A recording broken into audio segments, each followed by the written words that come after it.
Vamos con la número 4. Respecto a las disoluciones, es correcto afirmar que corresponden a mezclas independientes de su estado físico. Pueden estar en estado sólido, gaseoso o líquido. Las disoluciones, ¿será verdad? Pero yo siempre he visto que ponen el ejemplo de disolución, me ponen una taza con azúcar. No, po. Yo en las clases que mostré, yo mostré unos metales, ¿se acuerdan? Y les dije además que el cemento, cuando lo estaban dando vuelta, también era una disolución. Les hablé del gas, del aire. Así que la 1 es correcto. No depende del estado físico. Cuando hablemos de disoluciones, a pesar que es lo más común una taza de café con azúcar, también es cierto de que ustedes mismos están respirando una disolución gaseosa, que es un montón de nitrógeno con oxígeno, CO2 y otras cochinas más. Ya, esa es una cosa muy importante porque uno tiende a simplemente reducirlo al ejemplo más común. Vamos con el siguiente. La sustancia que está en menor cantidad se conoce como soluto.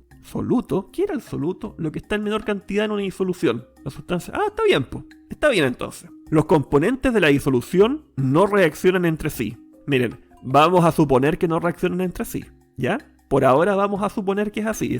Vamos a decir que son todas. Porque se me puede poner a alguien exquisito y decirme algún tipo de cosas que se ven más adelante, ¿ya? Pero por ahora vamos a decir que no.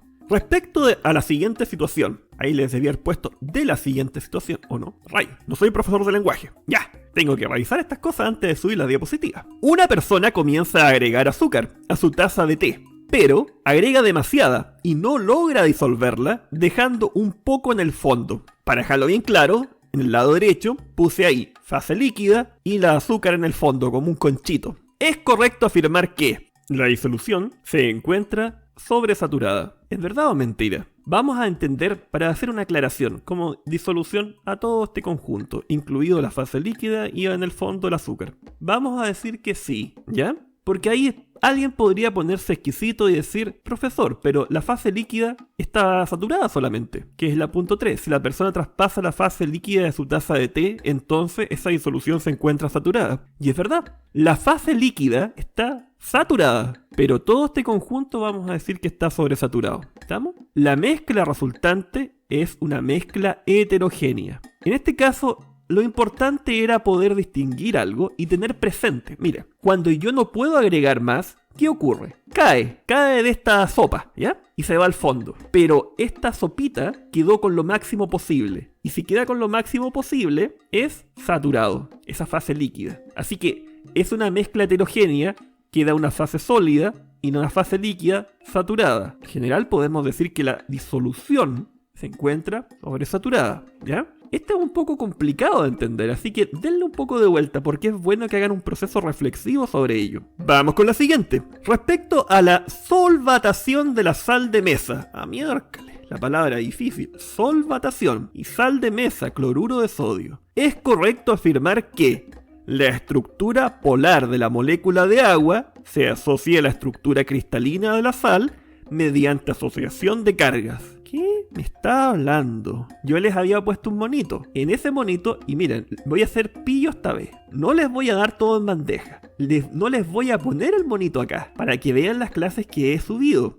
¿Ya? En ese monito, la molécula de agua, como tiene un dipolo, se acerca y tiende a asociarse donde está el dipolo negativo, o sea, el hidrógeno es más chiquitito y el oxígeno le roba los electrones por un pequeño momento de tiempo. Por lo tanto, es como si fuera por un pequeño instante el oxígeno es positivo y el hidrógeno es negativo. Se tienden a asociar el positivo al cloro, que es negativo, y entonces se lo lleva. Por lo tanto, ¿es verdad? Sí, es verdad. Acuérdense, les puse unos videos, les puse unas imágenes de su libro. Es cosa que lo busquen. Los iones de sodio y cloruro están rodeados por moléculas de agua, están solvatados. Por supuesto, yo les hice una animación, ¿se acuerdan? En la última clase, previo a esta guía, yo les hice una animación en que una bolita se iba moviendo rodeado de una serie de moléculas que nunca se desprendían, moléculas de agua, ¿se acuerdan? Búsquenlo. La solvatación no podría ocurrir si se usara como disolvente una molécula apolar. Si lo primero es verdadero, lo segundo también es verdadero. ¿Cómo podemos ver esto de una forma muy sencilla? Por el hecho de que ustedes no pueden disolver la sal de mesa en moléculas apolares. Profesor, ¿qué es una molécula polar? La acetona, por ejemplo. Ustedes no podrían disolverlo en eso. ¿Por qué? Porque al final van a quedar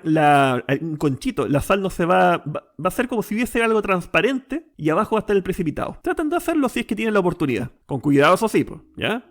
Supervisión de adultos responsables. Ahora vamos con la 7. Respecto de la siguiente imagen, es correcto afirmar sobre sus interacciones intermoleculares. La A corresponde a puentes de hidrógeno. Ahí les puse la nomenclatura. Sí, son los puentes de hidrógeno. ¿Se acuerdan? El agua puede mantener esa interacción consigo misma mediante los pequeños dipolos que se generan. Dipolo negativo del oxígeno, que se asocia al dipolo positivo de otro hidrógeno. Y eso es lo que medianamente trato de mostrar ahí. Ahora me quedo tan ordenadito que aparece un cristal, pero quería que fuera agua líquida. No le pego mucho todavía al PowerPoint. Fuerzas de London. Ay, ¿qué eran las fuerzas de London? ¿Qué eran? Eran pequeños dipolos que ocurren cuando tengo una molécula polar. Pequeño dipolo. ¿Y qué era un dipolo? Un dipolo era un pequeño instante en que toda la nube electrónica se va hacia uno de los dos átomos. ¿Y qué era una nube electrónica?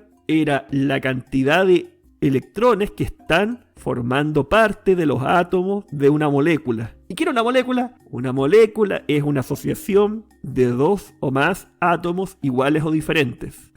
Ya. Creo que ahora simplemente corresponde que ya que tengo todos estos elementos los vaya procesando. ¿Entienden? Así es como se va haciendo. En el caso de la 3, la C corresponde a un ion dipolo. Vamos a ver. Fluoruro, F-, eso es un ion. Y el agua era dipolo. Entonces, ion dipolo. Está bien, son todas. La 8. Respecto de la miscibilidad de los disolventes. ¿Qué me están hablando? Si un disolvente polar se une en un frasco con uno apolar, se formará una mezcla heterogénea donde se distinguirán dos fases líquidas claramente distinguibles entre sí. Agua con aceite.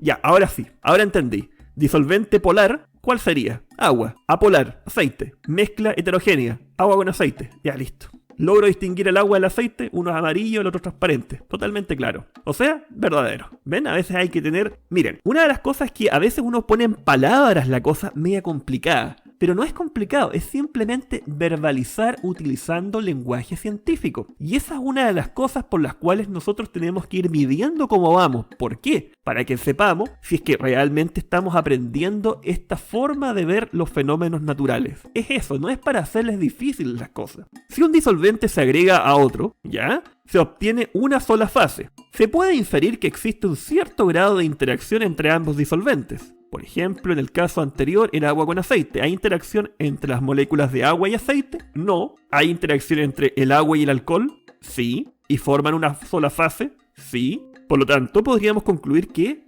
está correcto. Si se mezcla agua con aceite y se agrega sal de mesa, esta última solamente se va a disolver en la fase líquida. ¿Es verdadero o falso? Es verdadero. ¿Y por qué es verdadero? Bueno, en la fase líquida me refiero a la fase como acuosa. Eso está malo, debía haber puesto la fase... Creo que esta parte debía haberla puesto como la fase donde está el agua. Porque lo que yo quería decir ahí era de donde estuviese presente una fase polar. Porque el aceite, como es apolar, no va a poder disolver mediante interacción ion-dipolo. Denle un poco de vuelta, yo me equivoqué en la última, ¿ya? Ese fue un error mío. Yo quería que fueran todas, pero honestamente la última no la dejé bien explicitada. Ya. Respecto de la solubilidad, es correcto afirmar que depende de la naturaleza del soluto y del disolvente. Puede darse en sustancia de diferente estado, sólido, líquido o gaseoso. Cuando no se aprecian fases distinguibles entre un soluto y disolvente, podemos hablar de que el soluto es soluble. ¿De qué me están hablando? Depende de la naturaleza del soluto y del disolvente. A ver, este concepto de naturaleza casi nunca se explica muy bien. Y es porque nosotros como profesores a veces nos vemos pillados con los tiempos y no les podemos hablar de la parte bonita de la ciencia. Por ejemplo, ¿qué hace que una sal de mesa sea distinta de una sal de cobre? Ustedes me podrían decir el tipo de átomo, el tipo de interacción, ¿cierto? Pero del punto de vista más como filosófico, más como en la volada científica espiritual, hay algo distinto. A eso distinto lo vamos a llamar, como lo decían antiguamente, la naturaleza de los elementos. ¿Ya? Y ustedes se acuerdan de que nosotros veíamos un gráfico de solubilidad versus temperatura. Y en ese caso, nosotros lográbamos ver de que algunas líneas iban para arriba cuando eran sales, otras iban para abajo. Entonces, ¿de qué dependía de que unas vayan para arriba más abruptamente y otras apenas cambien? ¿Dependía acaso de la cantidad? No. ¿Dependía de qué? Dependía de el tipo de sal, o sea, de la naturaleza de la sal. O del sólido, porque la sal lo estamos tomando como ejemplo de cualquier cosa sólida. Así que en cierta medida está bien. Esto lo pueden ver en el gráfico que mostré en la última clase, en la cual yo ponía distintas cosas, ese que les mencioné que estaba en su libro. Nuevamente, no lo pongo para que vean las clases. Pueden darse en sustancias de diferente estado. A ver, ¿puedo disolver un sólido en agua? Sí, el agua con el azúcar. ¿Puedo disolver oxígeno en agua? ¿Puedo, no? Obvio que puedo, pues. ¿Qué creen que respiran los peces abajo? Cuando no se aprecian fases distinguibles entre soluto y disolvente, podemos hablar de que el soluto es soluble. Ah, ya entiendo. Podemos decir entonces que no hay un precipitado. Entonces está bien. Cuando todavía logro disolver algo, me están diciendo que es lo máximo que puedo disolver en un gráfico. No se preocupen con esto. Vamos a darle muchas vueltas por si no lo entienden. La verdad es que son todas.